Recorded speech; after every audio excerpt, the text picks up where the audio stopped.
आज पहाटे 4:30 वाजता गडकरी चौक येथील माननीय वरिष्ठ पोलीस महानिरीक्षक कार्यालयाच्या परिसरात रात्रपाळी कर्तव्यावर असणारे पोलीस अंमलदार यांना वन्यप्राणी बिबट दिसून आलाय।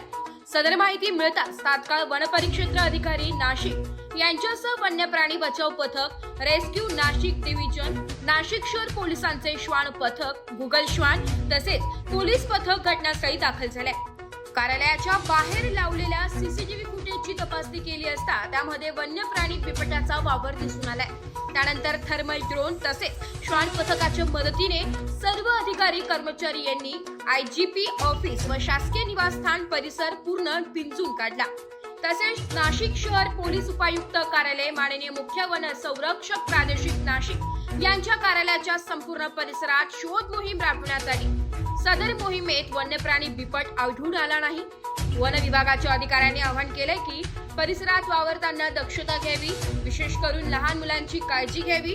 तसेच कोणत्याही वन्य प्राण्यांचा वावर आढळून आल्यास तात्काळ वन विभागाशी संपर्क साधावा। एस मराठी न्यूज साठी नाशिक शहर प्रतिनिधी नाशिक।